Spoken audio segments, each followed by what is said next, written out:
Hi, I'm Joni Patry, and welcome to my YouTube channel. Well, today I want to talk about some more incidences that were riveting and rocked our world, changed the world.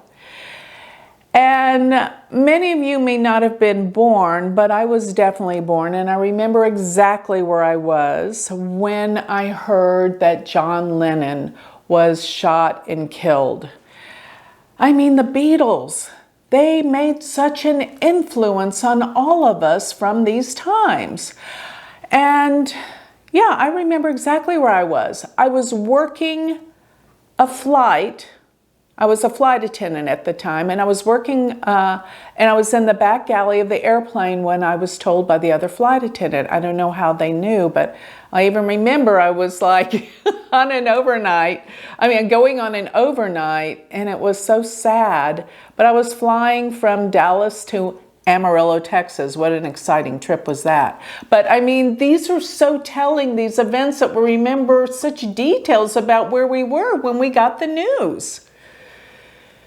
So let's look and see what's going on in John Lennon's chart on this fated, horrendous, terrible, depressing day, which was December 8th in 1980. So let's put up the chart of John Lennon. I mean, what a talent, what an amazing person, and what rebellion did he create in the world. He did not stop from saying craziest things to stir up controversy. He was a very controversial individual. So looking at John Lennon's chart, he has Pisces ascendant, and he has K2 right on the ascendant. Makes him feel disconnected from the world for the most part. He has a very powerful 7th house, which to me, it means the group, the Beatles, coming together. That was his power. That his partners dealing with the 7th house were so very powerful. So going to his 7th house, he has Mars, Rahu, Sun, and Virgo. And Neptune, because Neptune is very, very close to his Mars, which could make him outrageous in many ways and believe in imagination. That's, one of his great songs, Imagination, Imagine the World.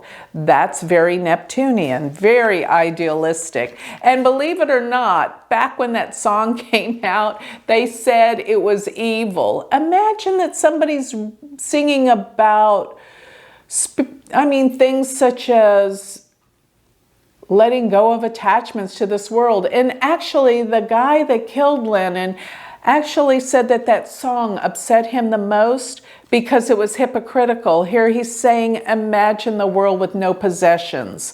And here John Lennon was so wealthy. That was one of the reasons. But let's just face it, the guy was really, really sick, insane. But we won't talk about him. So going to John Lennon's chart, his moon is in Capricorn in the 11th house. This is groups, organizations, the public, and very publicly known. But going back to his 7th house, this is the power of this group that was brought together.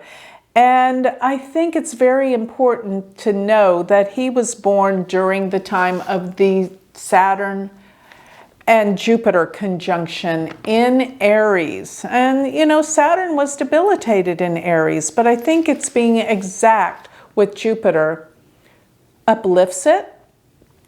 And furthermore, the fact that they are both 20 degrees means they're in planetary war, which is Uda.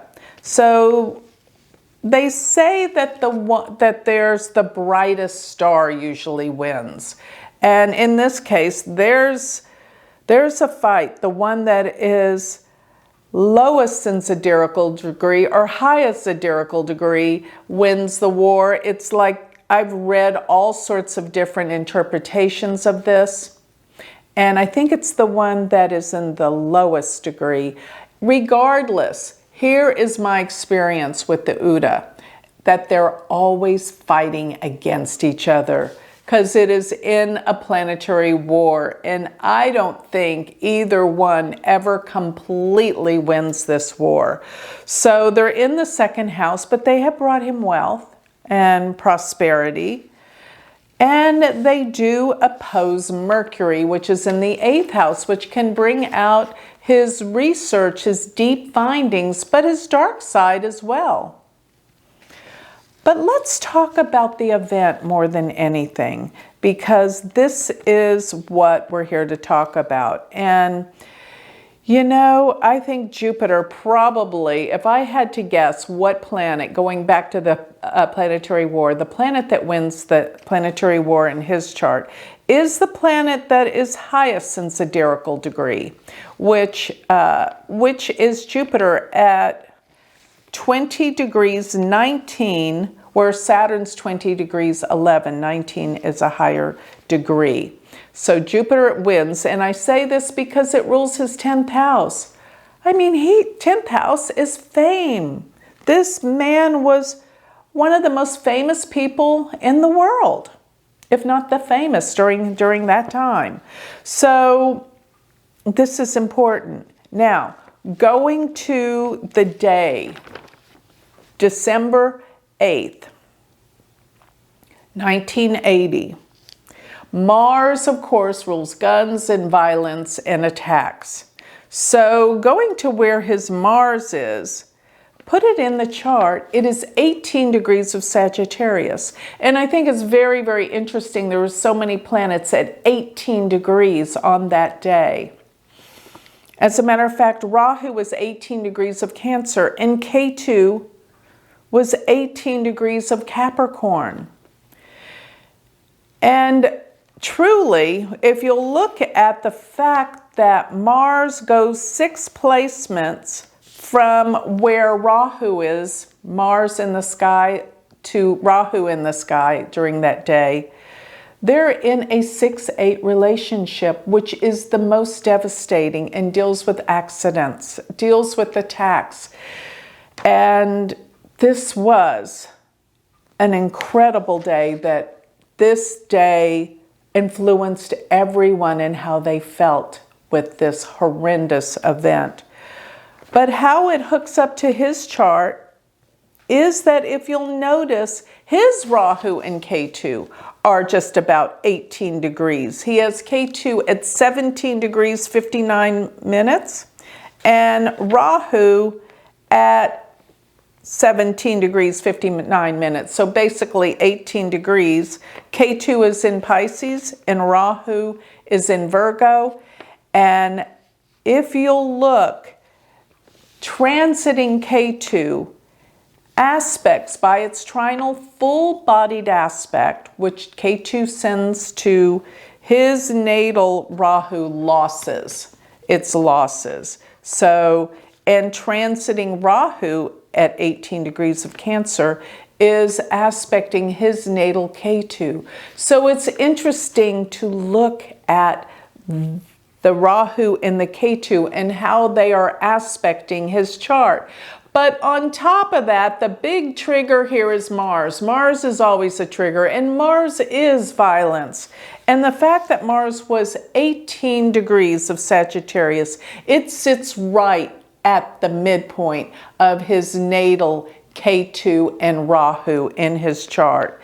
And I think it's so significant that Mars lands in his 10th house.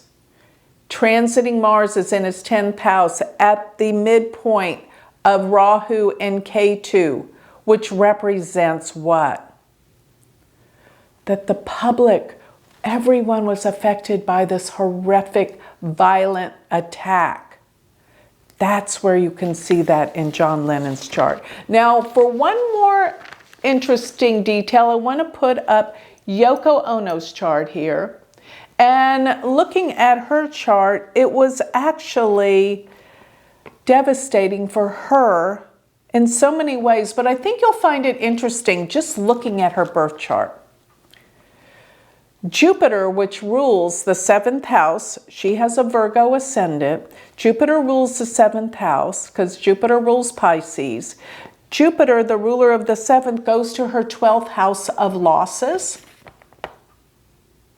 And if you will notice that her natal Jupiter is conjunct Ketu, Mars, and Neptune.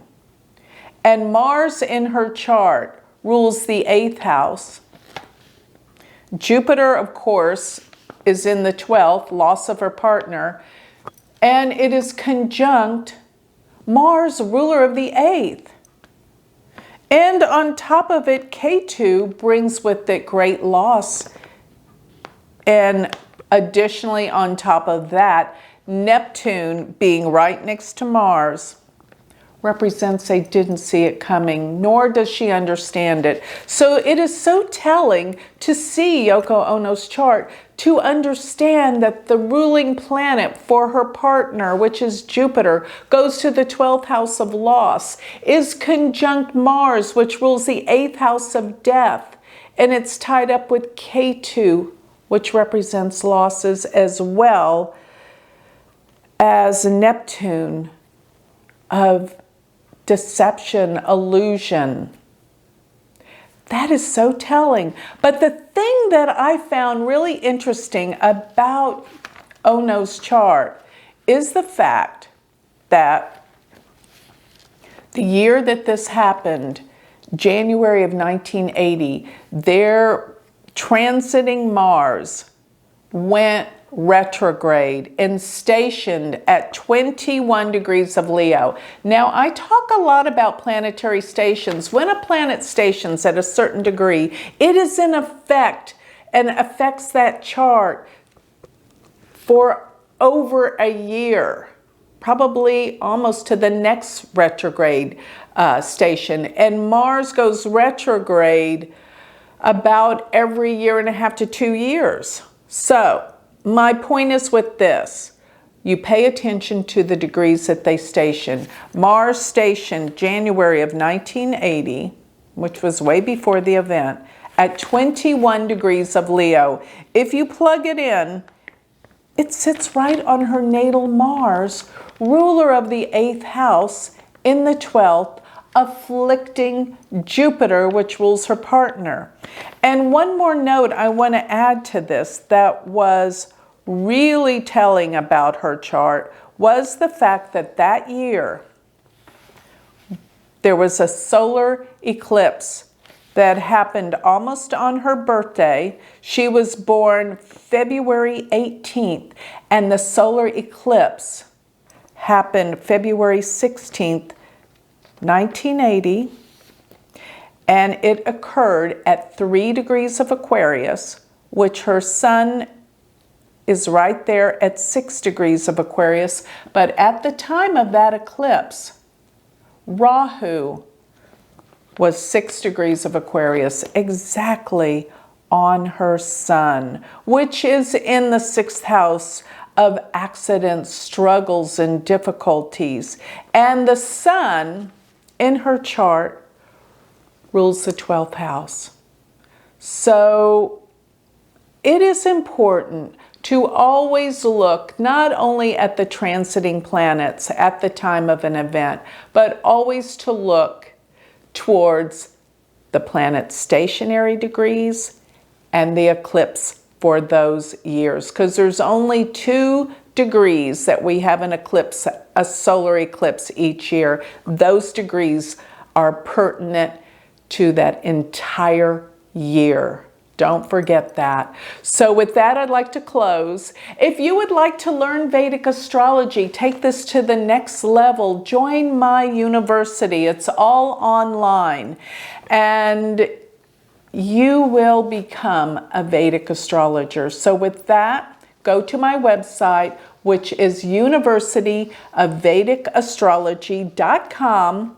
Or if you would like to learn more about me, have a consultation, or sign up for my free newsletter, don't forget to go to my website, which is galacticcenter.org. Thank you.